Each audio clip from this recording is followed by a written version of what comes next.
이제 그 프로그레스 바가 다 되면 구성이 완성이 된 거고, 이 구성은 뭐냐면 이제 그래들이라는 빌드 도구를 사용한다고 했잖아요. 그래서 이 그래들이 하는 일이 컴파일도 해주고, 컴파일 된 결과를 특정 위치에다가 자바가 컴파일되면 클래스 파일이 나오잖아요. 클래스 파일을 특정 폴더에다가 갖다 놓고 그거를 실행도 해주고, 그 과정에서 테스트가 필요하면은 테스트도 해주고, 그 다음에 이 라이브러리 같은 거는 그때그때 내가 원래는 다운로드를 받아가지고 추가를 해야 된다는 걸 해봤어요. 근데 그게 되게 피곤한 일이거든요. 라이브러리를 다운로드 받아서 직접 내가 내 프로젝트에 추가했다가, 그러면은 내가 필요 없는 라이브러리는 다시 삭제를 해줘야 그 최종 프로그램 나올 때 프로그램의 덩치가 좀 작을 거 아니에요. 결국 외부 프로그램을 사용한다라는 거는 내 프로그램에 그 외부 프로그램까지 포함이 되는 건데, 쓰지도 않는 라이브러리가 점점 많아지면 쓸데없이 프로그램 덩치가 커지고 성능이 안 좋은 영향을 미치겠죠. 그래서 안 쓰는 라이브러리는 빼죠. 또는 라이브러리를 갖다 쓰는데 라이브러리가 업데이트가 되는 버전이 업데이트가 되면은 그 버전 업데이트된 거 또 받아가지고 또 다운로드 받아서 해줘야 되잖아요. 그런 게 관리가 되게 불편하고 힘들다는 얘기지. 그래서 이 빌드 툴의 가장 큰 장점 중에 하나가 그런 위존성 관리를 대신 해주는 거예요. 라이브러리 관리를 대신 해주는 거지. 그래서 이 그래들이라는 빌드 툴이 내가 많은 걸 대신 해줄 테니까 내가 지키라는 것만 지켜. 그래서 룰을 좀 주거든. 이게 이제 폴더 구조를 딱 정해줬어요.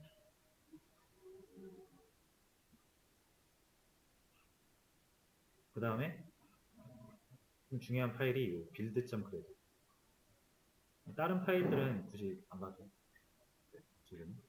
근데 이제 build.grad는 여기도 많은 내용들이 있지만 일단 처음에 그냥 딱 집중을 해야 되는 부분은 dependencies. 해봐서 알겠지만 여기가 위존성, 그러니까 라이브러리를 추가하는 곳이고, 원래는 파일을 다운로드 받아야 하지만 이렇게 약속된 코드나 형식으로 그래들한테 알려주면 얘가 네트워크로 다운로드를 받는다. 보통은 우리가 어디서 본다? 메이븐 레파지토리라는 데 보면 자바에 필요한 거의 대부분의 라이브러리가 존재한다. 검색해서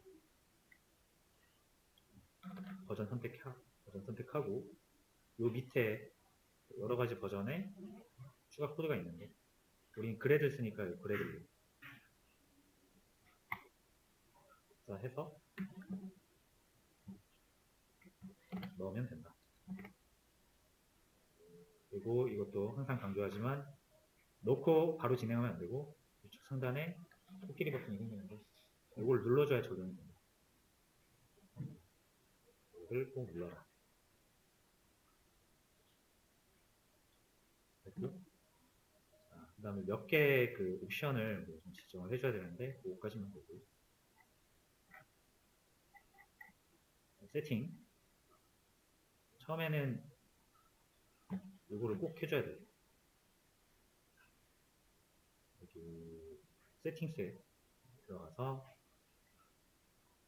빌드, execution, deployment 열고 빌드 툴스 열면 우리가 쓰는 게 그래들이란 말이에요. 그래서 지금 빌드와 실행, 그러니까 프로그램이 만들어지는 것 그리고 만들어진 프로그램을 실행하는 것 모두 그리고 테스트까지 모두 그래들이라는 걸로 하고 있잖아.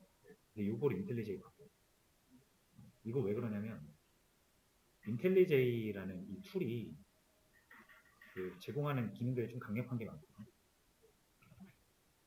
우리가 거의 코딩을 인텔리제이에서 하니까 인텔리제이에서 뭐 예를 들면 자동 빌드 같은 옵션이 있어서 인텔리제이에 설정을 해놓으면 자동으로 우리가 소스코드 수정할 때마다 빌드를 해준다는 거예요. 자동으로. 되게 편한데 그건 인텔리제이의 기능이기 때문에 빌드를 그래들한테 맡겨버리면 인텔리제이가 빌드를 해줄 수가 없잖아. 그래서 인텔리제이 아이디 이걸로 해주는 거야.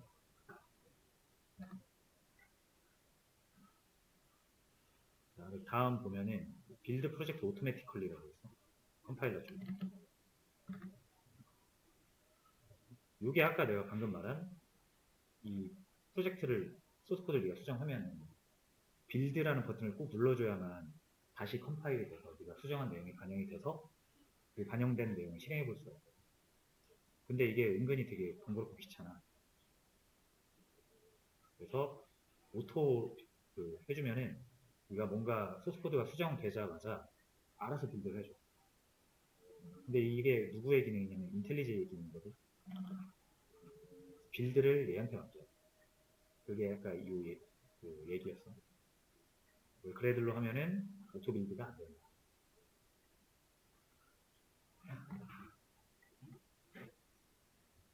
그리고 어드밴스드 그러면은 오토메이트 스타트 이것도 체크를 해줘야 돼. 그러니까 이게 현재 실행 중일 때 이거 고쳤을 때 이때도 자동으로 그 오토로 그 빌드를 해줄 거냐 그런 옵션인 것 같아. 그래서 이것도 꼭 체크를 해줘야 네가 이 프로그램 실행 중에도 고치면 바로 적용이 되고. 그 다음에 이거 어노테이션 프로세서스라고 어디냐 컴파일러 열면 여기 있어. 얘도 체크를 해줘야 이제 우리가 여기 보면 롬복이라는 걸 쓰거든. 롬복이라는 걸 쓰거든. 롬복은 책을 보면 나오겠지만 이게 자바 이제 그 데이터 클래스 만들 때 다 프라이빗으로 해놓고 셋업 벡터를 보면은 툴의 도움으로 뭐 자동으로 제너레이트 하긴 하지만 그래도 코드가 많아지는 건 어쩔 수 없지. 롬복을 쓰면은 얘가 그 컴파일 됐을 때 컴파일 하는 과정에서 아예 그 코드를 자동으로 삽입해줘. 셋업 벡터. 아예 그러니까 이 클래스에다가 안 적어도 돼. 그래서 되게 편하고 코드도 깔끔해지거든. 그걸 써야 되는데 이거를 어노테이션이라는 형식으로 이 인텔리제이가 보고 해준단 말이에요. 어노테이션은 이렇게 생겼어요. 클래스나 메서드 위에 골뱅이 한 다음에 뭐 적으면은 자바나 아니면 스프링이나 아니면 이 인텔리제이나 이런 애들한테 뭔가를 알려주는 키워드거든. 여기에 뭐가 적혀 있느냐에 따라서 얘네들이 뭔가를 해줘. 그래서 방금 그 옵션은 그거야. 어노테이션 프로세싱, 어노테이션을 이용한 그 진행을 사용할 거냐. 그 해줘야 이 인텔리제이도 어노테이션을 체크 가능해서 그거에 맞는 작업을 해줄 수가 있어.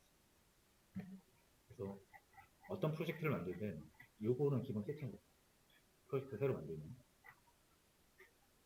그 다음에 우리가 나중에 뭐 책을 가서 하겠지만 8080 포트를 기본적으로 이 스프링부터 쓰거든. 포트는 아마 보면 나올 거야. 근데 이상하게 이 8080 포트가 우리 학원에서는 다른 클래스에서도 컴퓨터를 사용하다 보니까 8080 포트가 좀 유명한 포트거든. 이렇게 말하면. 그래서 될 수도 있고 안 될 수도 있어. 한번 했는데 안 될 확률이 좀 높아. 그때 이거를 윈도우 R 누르면 이렇게 실행 창이 뜨거든. CMD 누르면은 명령 창이 떠. 여기다 이걸 복사해서 넣으면은 실행하면은 뭘 거부가 됐을까? 똑같이 적용되고 있어.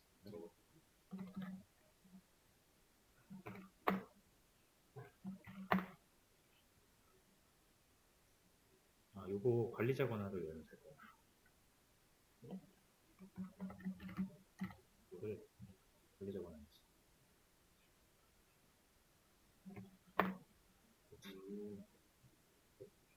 몰고 시작합니다. 다시 여기다가 한번 또 걸레 잡아나는 거 실행.